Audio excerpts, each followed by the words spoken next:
Titanfall 2 is one of the biggest games of 2016. It's the follow-up to the original Xbox One exclusive, one of the first high-profile new IPs of the current generation of consoles. And did I mention, it's no longer an Xbox exclusive. It's available everywhere. Also, it's really damn good. It's like they took every common complaint about Titanfall 1, addressed them, and then threw in a fantastic amount of flair and visual polish. Titanfall 2 is one of the best reviewed games of the year, and yet it's not had the best launch. So what's the problem? Well, for starters, Titanfall 2 launched on October 28th, a week after the launch of Battlefield 1 and a week before the launch of Call of Duty Infinite Warfare. Needless to say, Titanfall does not have the same consumer brand power that either of these juggernauts possess, and it seems like launching Titanfall between the launches of the two largest shooters of the year has had a negative impact.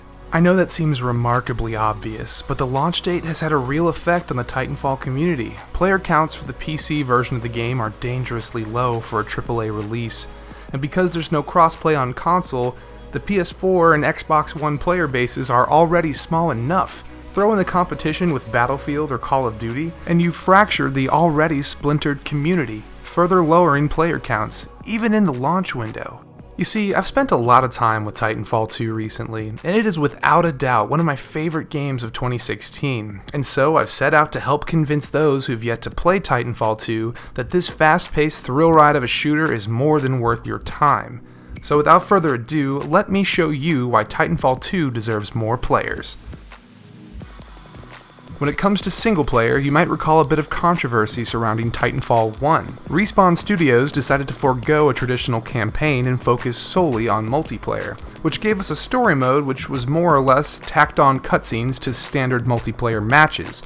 In the Titanfall 1 campaign, you could theoretically lose every single match and still complete the campaign. That said, I am pleased to say that none of this was brought to the sequel. Titanfall 2 features a traditional multi-mission single-player campaign brought to life through excellent voice acting and a story that won't blow your mind but will keep you thoroughly entertained throughout. Most importantly, the single-player portion of Titanfall 2 feels very comfortable in its own skin. It doesn't feel like Call of Duty or Battlefield. The game embraces its nature and the ridiculousness that the future of warfare centers around badass mech suits. Levels feature platforming segments that let the parkour mechanics of Titanfall shine, and boss fights feature unique Titan encounters complete with over-the-top pilots who feel straight out of a cheesy 80s action movie, and it's awesome. Perhaps the best part of the whole experience is the connection shared between our protagonist Cooper and his Titan BT.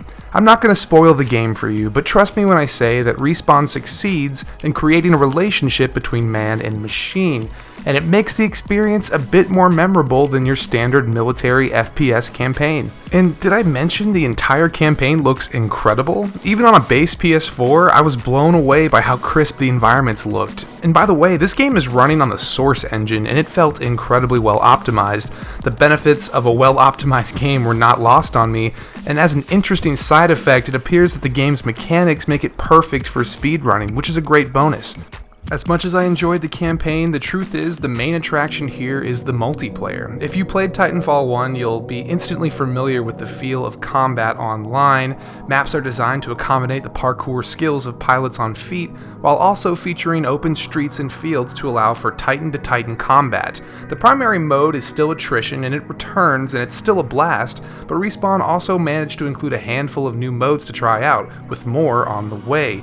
In fact, that's probably the best part of Titanfall 2 multiplayer. There's just more stuff. Titanfall 1's greatest shortcoming was its lack of stuff to do. There were a limited number of unlockables, a limited number of maps and modes, and a limited number of things to customize.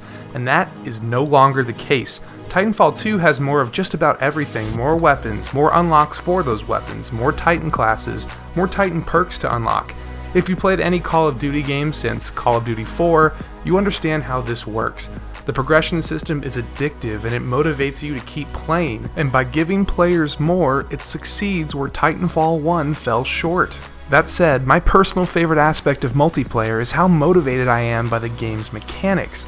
Titanfall 2 features wall runs, double jumps, knee slides, grapple hooks, and airborne melee attacks. And when you begin to string these movement options together while simultaneously killing enemy players, very high skill ceiling emerges. Suddenly the game is more about crisp movement and getting in and out of dangerous situations. Rather than just camping and quickscoping, the game encourages advanced movement, and that's amazing. So you take a 5 to 6 hour campaign and throw on a well-crafted multiplayer component, and you have an excellent shooter on your hands.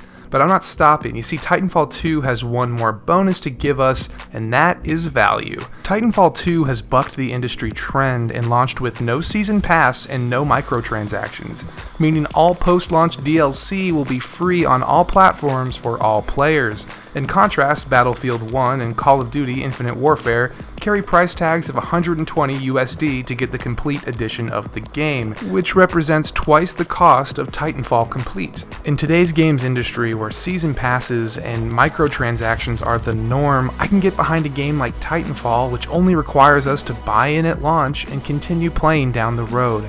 Titanfall 2 features a surprisingly well-made single-player component accompanied by a highly addictive multiplayer mode, which will continue to receive updates and improve at no additional cost to the player, and that is amazing. Titanfall 2 is an incredible follow-up to the original game, and I hope that in the future, EA manages to give Titanfall a marketing budget worthy of the product. More people need to experience what Titanfall has to offer, and I believe that Titanfall 2 deserves more fans.